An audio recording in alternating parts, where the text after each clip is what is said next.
Olá, meus irmãos, olá, meus amigos, aqueles que me acompanham no Conversando sobre a Bíblia.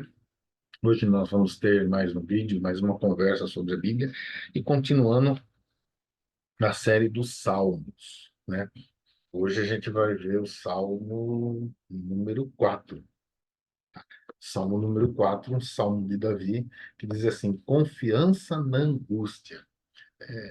Todos nós temos momentos de angústia, momentos de sofrimento, momentos de dor.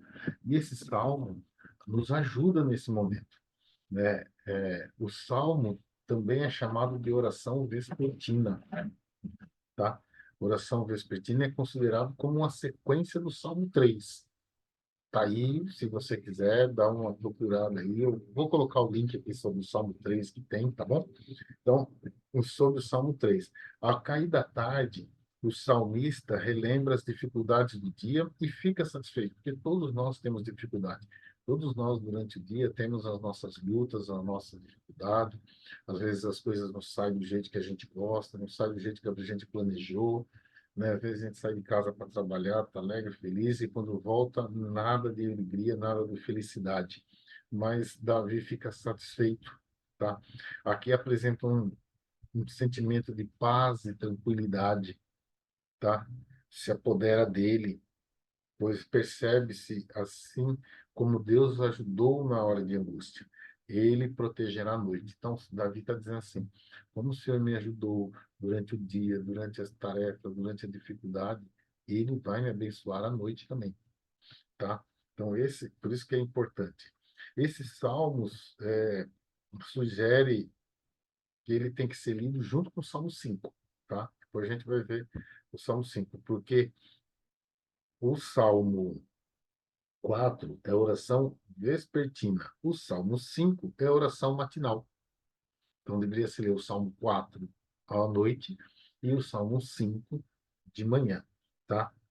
Porque o mesmo espírito permeia ambos. Depois a gente vai ver mais o Salmo 5 junto, tá? E a gente vai, nós vamos ler, acompanhe, pegue sua Bíblia, Salmo 4, e a gente vai continuar. E diz assim, né? Salmo de Davi, confiança na angústia, e Davi diz: ouve-me quando eu clamo, ó Deus da minha justiça. Na angústia me deste largueza. Tem misericórdia de mim e ouve a minha oração. Filho dos homens, até quando converterei a minha glória à infâmia? Até quando amareis a vaidade e buscareis a mentira? Sabei, pois, que o Senhor separou para si aqueles que lhe é querido. O Senhor ouvirá quando eu chamar a ele. Perturbai-vos e não pequei. Falai com o vosso coração sobre a vossa cama e calai-vos. Ofereceis sacrifício de justiça e confiai no Senhor. Muitos dizem: quem nos mostrará o bem? Senhor, exalta sobre nós a luz do teu rosto. Puseste alegria no meu coração, mais do que no tempo em que se multiplicaram o trigo e o vinho. Em paz também me deito e dormirei, porque só tu, Senhor, me faz habitar em segurança. Vamos entender algumas coisas do Salmo 4, tá? A gente enxerga aqui quando ele diz assim, é, ouve-me, Senhor, tá? Em outras versões está aqui, responde-me, Senhor. Aqui indica a necessidade, a busca, tá? Davi abre o salmo suplicando para Deus, falando assim, Senhor, me ouve, tá? Senhor, eu preciso do Senhor, eu preciso de ti, tá? E ele continua falando assim, Deus da minha, ó Deus da minha justiça. Esse termo, ó Deus da minha justiça, só aparece nesse verso, em todo o Antigo Testamento, tá? Não é encontrado em nenhuma outra parte do Antigo Testamento. Deus da minha justiça. E ele continua: na angústia me desse largueza, tem misericórdia de mim e ouve minha oração. Então, na angústia, a largueza está dizendo assim: quando eu estava angustiado, o Senhor me aliviou. Então, nossa, na angústia me deste largueza, quer dizer, na angústia o Senhor me aliviou, tá? E tem misericórdia de mim. Então, quando ele era cercado pelos perseguidores, o salmista sempre se lembra da libertação de Deus para com ele. Isso é para nós também. Nós temos dias difíceis, nós temos dias de angústia, nós temos dias de espera, dia de dor, mas ele diz assim: quando eu estava angustiado, Deus me aliviou. E Deus tem aliviado a mim e você. E ele continua, ele diz assim: tem misericórdia de mim e ouve a minha oração. Tá? O que ele quer dizer assim: tem graça para comigo, Senhor. Tem graça. Tá? É interessante que no hebraico, todas as palavras desse verso, tem misericórdia de mim, ela é pronunciada, termina com a vogal I, porque aí dá a ideia maior de clamor, maior de angústia, tá? No verso 2 ele diz assim: ó homens, até quando tornarei a minha glória em vexame? E amareis a vaidade, buscareis a mentira? Né? Ele está dizendo aqui, homens, né? Homens ele está dizendo todos os habitantes, não é só homens mesmo, é homens, ser humano, tá bom? Ele está dizendo aqui, é, a minha glória em vexame. Esse versículo refere-se à rebelião na época de Absalão, né? Então, Davi, o grande rei, Davi, né? Todo ao orgulho da nação, aquele garoto que venceu, né? O gigante, mas ele diz assim: minha glória em vexame, Absalão, tá? Sem dúvida, aqui está falando do fato de quando Absalão se rebelou contra o pai, né? E a angústia dele, a angústia não só dele ter perdido o reino, a angústia não só dele ter perdido, é, vamos dizer assim, ter perdido, ter tido que sair de lá, mas a angústia de ter um filho contra ele, tá? Por isso que ele diz assim, minhas glórias em vexame, né? Alguns Bíblias, a minha está aqui também, tem, tá? Diz assim, até quando amareis a vaidade e buscareis a mentira, sei lá. Sei lá provavelmente indica uma pausa no hino, tá? Serviria para homens tomarem tempo para refletir sobre a palavra que acabaram de ler. Tá? Quando ele diz assim, a mentira, ele está dizendo assim, as promessas de felicidade duradoura que é o bem material, que é a glória material, que é a ambição mundana, tudo isso é falso, tudo é mentira, tudo passa, tá? Tudo vai embora. É isso que ele tá, por isso que ele diz aqui, até quando amareis a vaidade e buscareis a mentira? Porque tudo vai passar. Salomão depois diz, né, que tudo aqui é vaidade. Davi já estava dizendo isso, tá bom? No verso 3 diz assim: saber, porém, que o Senhor distingue para si um piedoso. O Senhor me ouve quando clama, tá? Então, ele está dizendo que Yahweh, Jeová, Deus Todo-Poderoso, por isso que você pode ver na sua Bíblia que está em letra maiúscula, tá? Senhor, tem um vídeo que eu falo sobre os nomes de Deus, pode ir lá procurar os nomes de Deus e fala sobre o Senhor, Yahweh, Yahvé, tá? Então diz assim, que Yahweh, Yahvé, o Senhor tinha separado os homens para uma obra especial, tá? E aí ele frustra o propósito dos inimigos de Davi. E ele faz isso com a gente, ele frustra o propósito dos nossos inimigos. Ele diz aqui, né, sobre o piedoso, aquele que demonstra seu amor por Deus é considerado uma figura piedosa. Davi é algo impressionante, como ele entendia a Deus, né? Davi teve muitas falhas, foi adúltero, ele foi mentiroso, ele foi um assassino, mas Davi, ele entendia a natureza de Deus. Pode ver que quando chamava a atenção dele, ele baixava a cabeça e falava: pequei contra o Senhor, né? Isso é importante. Por isso que ele entende aqui que piedoso é aquele que demonstra seu amor por Deus. Para Deus isso é piedoso, aquele que se entrega para Ele. Não é o que não comete pecado, porque todos nós cometeremos pecado, todos nós. Mas aquele que ama Deus, ele sempre vai se colocar na mão de Deus e pedir perdão dos seus pecados e tentar consertar a sua vida, né, nas mãos do Senhor e através dele. E ele diz assim: Senhor, ouve-me quando eu clamo, tá? Ouve-me quando eu clamo por ele. Mais uma vez, a certeza de que Deus ouvirá e o livrará, tá? Ele diz até assim, ó, essa é uma verdadeira base no comentário bíblico adventista para a confiança se o cristão fielmente cumpre o plano de Deus. Ele pode esperar que Deus o sustentará até completar a obra designada. Pensa assim, se você tem um trabalho para Deus, se você tem uma obra para Deus, enquanto você tem uma obra, Deus vai te sustentar. Enquanto Jesus não voltar, quem vai te sustentar é Deus. Enquanto o Senhor não acabar com esse mundo de terror, esse mundo de guerra, de angústia, quem vai te sustentar é Deus. É isso que ele está dizendo. Põe a sua confiança em Deus. Depois ele diz aqui, irai-vos e não pequeis. Essa palavra traduzida como irai-vos é um grande desafio para os tradutores, tá? Porque às vezes o irá pode ser o irá, tá? Vamos dizer assim, agitado, provocado, pode ser tremer, pode ser perturbado, tá?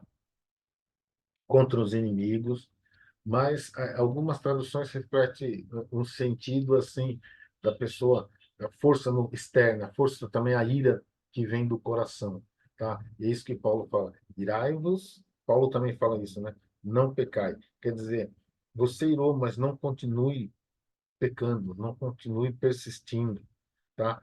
Deixa que Deus livra isso de você. E aí ele fala na segunda parte: consultai o travesseiro e sossegai, tá? Consultar o travesseiro quer dizer, consulta o seu coração, pensa em você mesmo, pensa contigo, tá? Consulta o bom juízo, para, não pensa com o fígado, calma, se acalma. E ele diz assim, sossegai. Tem uma frase que diz assim, que apenas as águas caras, não, apenas as águas calmas é onde o lodo se assenta. Olha que interessante. Apenas nas águas calmas é que o lodo se assenta, tá? Então, apenas a noite, outra frase, apenas a noite tranquila é quando cai o sereno, tá? Então, à noite, quando seus olhos fecham, quando você vai dormir, faz um autoexame da sua vida, consultar o travesseiro e fica calmo, fica tranquilo. Deus vai conduzir. Deus está conduzindo. Deus conserta as besteiras que a gente faz. Tem um hino que fala assim: Deus completa o incompleto que existe em mim. Esse incompleto, assim, é a minha vontade de fazer as coisas e eu não consigo. Então Deus completa. E quando eu faço besteira, Deus conserta. Se eu coloco no coração dele, se eu coloco o meu coração nas mãos dele, ele vai consertar. Talvez não da maneira que eu queira, mas da maneira que ele acha correto. Verso 5 diz assim: ofereceis sacrifícios de justiça e confiai no Senhor. Sacrifícios de justiça, né? Sacrifícios motivado pela razão certa. Não é um sacrifício só pelo sacrifício, né? Deus tem um verso na Bíblia que ele diz assim, que são os sacrifícios, vão e fala, eu quero isso, eu não quero sangue, né?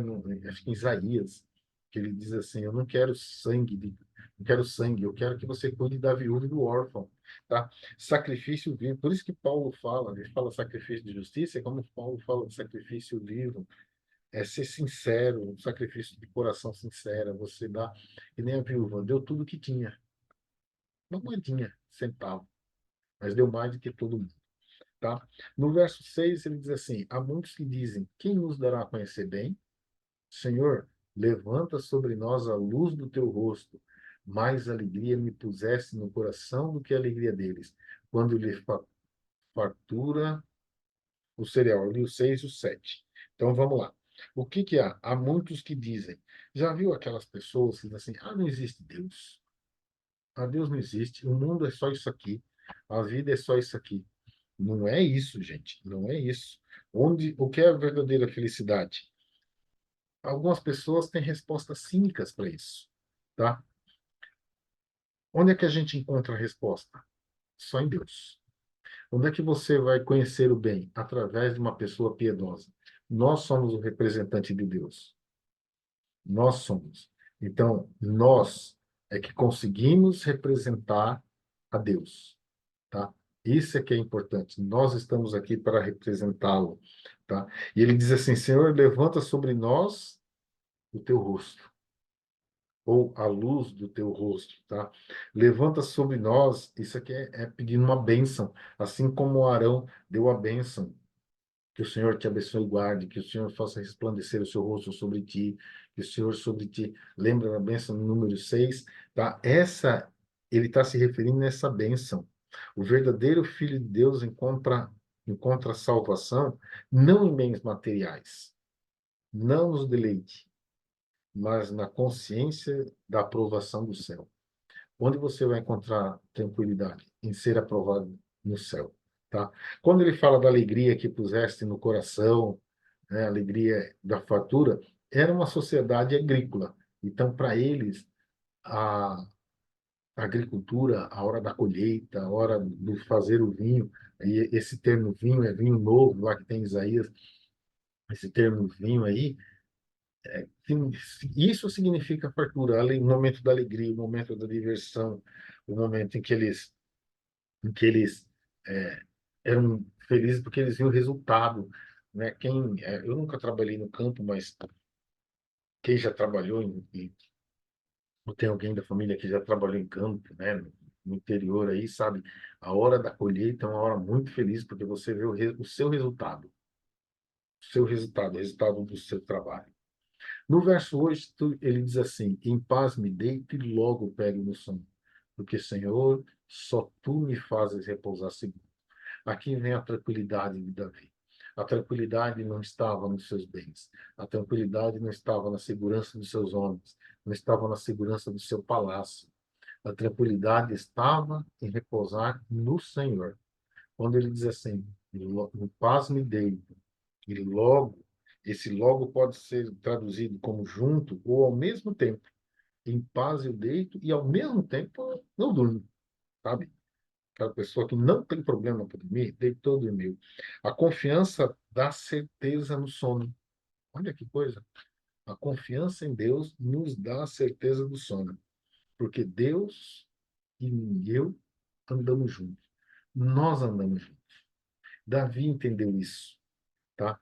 Por isso que ele fala repousar seguro. Aí vem a mesma mentalidade que eu falei na introdução.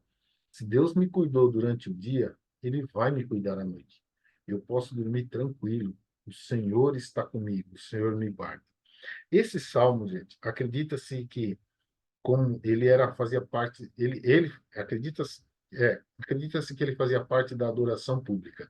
Ele era assim, do verso 1 ao verso 4, ele era cantado durante o preparo para o sacrifício. Versos 5 e 6, durante a oferta. Versos 7 e 8, era após o sacrifício como garantia de aceitação. Certo? Espero que você tenha gostado, espero que você tenha ficado feliz e eu faço minhas palavras de Davi, né? Em paz me deitarei e dormirei. Em paz me deito, pego no sono. E eu espero que você também, essa noite, em paz se deite, em paz pegue no sono, tá? Que você tenha certeza de que Deus está com você, Deus está te protegendo, Deus está te guardando. Fiquem com Deus. Um abraço a todos.